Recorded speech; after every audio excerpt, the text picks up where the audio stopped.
Never save money. This lesson came to me from my grandfather. And this is why I tell it. In a quiet village surrounded by dry fields, there lived an old man everyone called a dreamer. He was not poor by birth, but poor by habit.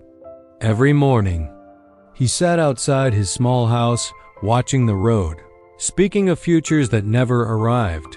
One day, he said, I will start a business. One day I will live freely.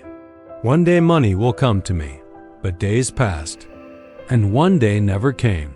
People first laughed, then they stopped laughing. Later, they only shook their heads. His wife worked silently. She cooked, cleaned, endured. One evening she said, "Dreams don't feed families. Hands do." The old man nodded but did nothing. "Soon," he replied. "Soon I will change." Years moved on. Life became heavier. One night, his grandson sat beside him, thin, quiet, barefoot. "Grandpa," the boy whispered, "is there food tonight?" The cupboard was empty. The pot was cold. The old man lowered his eyes. Dreams could not fill a plate. Ideas could not stop hunger. That night, he didn't sleep. The next morning, he walked to the fields and asked for work. Day labor. Hard work. The sun burned his skin. His hands cracked. His back bent lower each day. Sweat blurred his eyes. "This feels like prison," he whispered to himself. At night, he returned exhausted. Dinner was simple, always the same. Never enough. "How much did they pay you today, Grandpa?" the boy asked. "Very little," the old man replied, "but at least it is something." Yet the money disappeared. Food took it. Medicine took it. Life took it. Week after week, nothing changed. One afternoon at the village shop, he overheard men talking. "The secret is saving," one said. "If you save money, you are safe." Those words stayed in his mind. That night he found an old jar and hid it under the bed. Each week, after buying only the minimum, he dropped a few coins inside. Clink, clink. That sound felt like hope. One day the boy found the jar. "What is this?" "Our future," the old man said proudly, but saving was painful. Shoes were not replaced. Food was reduced. Plates grew smaller. One evening, his wife finally spoke. "What is the point of saving if we starve today?" He answered quietly, "One day you will understand." Months passed. The jar filled. One morning, he carried it to the market.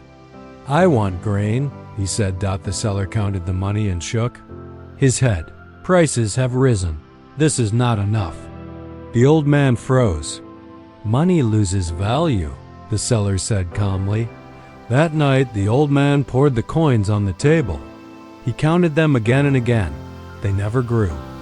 The boy asked softly, "Then why save it, Grandpa?" The old man had no answer. Days became darker. Strength faded. Hope thinned. One morning, sitting outside, he watched neighbors pass. One carried eggs, another carried milk. They did not look afraid. Suddenly, he remembered something the boy once said. "What if we raised chickens?" This time, he listened, took the last of the money and bought a few weak chickens.